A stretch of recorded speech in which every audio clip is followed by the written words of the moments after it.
Yang pertama, anna qiblatal musalli 'ala rahilah haitsu tawajjahat bihi rahilatuh. Kata Syekh Abdullah Al-Bassam bahwa kiblatnya orang yang melakukan salat di atas tunggangannya adalah kemana tunggangannya atau kendaraannya menghadap. Ini yang pertama. Yang kedua, jawaz salatin nafilah 'ala rahilah fi safari walau himara. Bolehnya melakukan salat sunnah di atas tunggangan, di atas kendaraan di dalam safar walaupun tunggangannya tersebut seekor keledai. Ya, seekor keledai, dan keledai peliharaan adalah hewan yang tidak boleh dimakan. Beda halnya dengan keledai wahsy, keledai yang liar, maka dia halal dimakan. Adapun keledai peliharaan dia haram hukumnya untuk dimakan di dalam Islam. Bersamaan itu Nabi SAW dan dipraktekkan oleh Anas bin Malik pernah melakukan salat sunnah di atas tunggangan himarnya.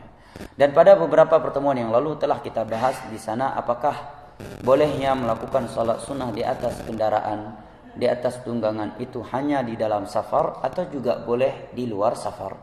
Telah terjadi silang pendapat di antara ulama. Pendapat yang pertama menyatakan boleh di dalam safar dan boleh di luar safar, maksudnya ketika mukim, karena hadis Anas bin Malik atau hadis Abdullah bin Umar radhiyallahu anhu yang sebelumnya tidak menunjukkan bahwa Nabi melakukannya di dalam safar, tetapi beliau sebutkan karena Rasulullah sallallahu alaihi wasallam yusabbihu ala rahilati, bahwa Nabi sallallahu alaihi wasallam dahulu sering melakukan salat sunnah di atas tunggangannya tanpa menyebutkan apakah itu di dalam safar ataukah tidak. Namun pendapat mayoritas para ulama menyatakan bahwa itu khusus di dalam safar, karena di dalam safar seorang merasakan kelelahan sebagaimana yang tidak dirasakan oleh orang yang tidak dalam safar. Kedua, alasan yang kedua bahwa dalam keadaan mukim sangat memungkinkan baginya untuk melakukan salat sunnah di bawah kendaraannya.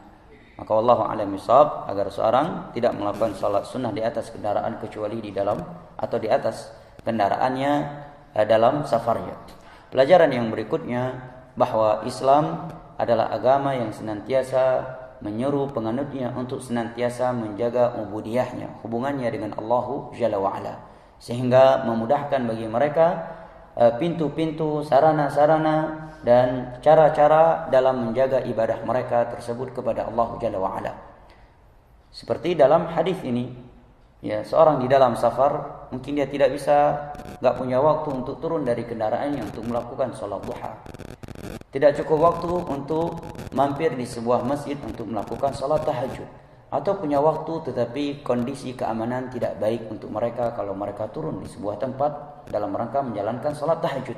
Maka dengan adanya kemudahan seperti ini, seorang musafir, seorang mukmin yang semangat beribadah kepada Allah Jalla wa'ala, semangat menjaga salat tahajud, salat duha dan salat-salat sunnah yang lainnya, dia dapat mengerjakannya sekalipun dia berada di atas kendaraannya. Lalu bagaimana tata caranya? Bagaimana sifat salat di atas kendaraan?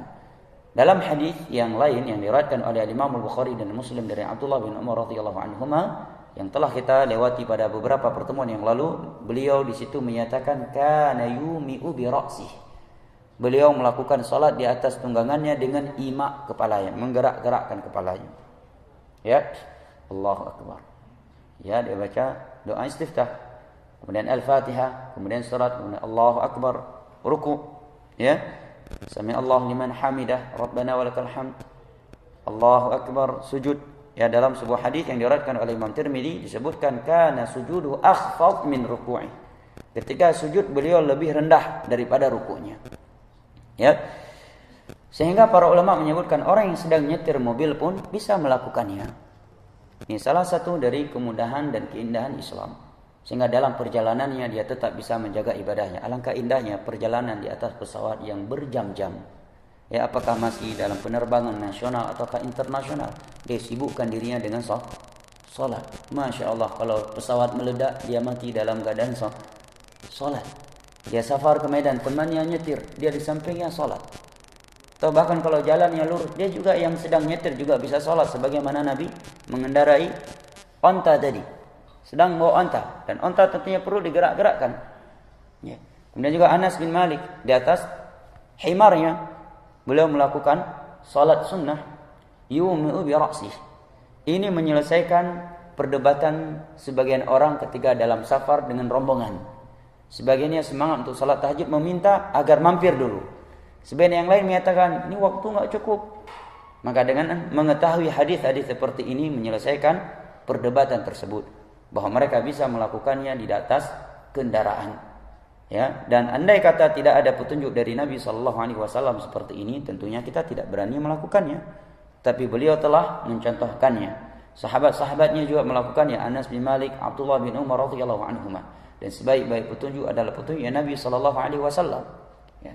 Dan Nabi sallallahu alaihi wasallam bersabda, "Innallaha yuhibbu an tu'ta rukhasuhu kama yakrahu an tunhaka maharimu."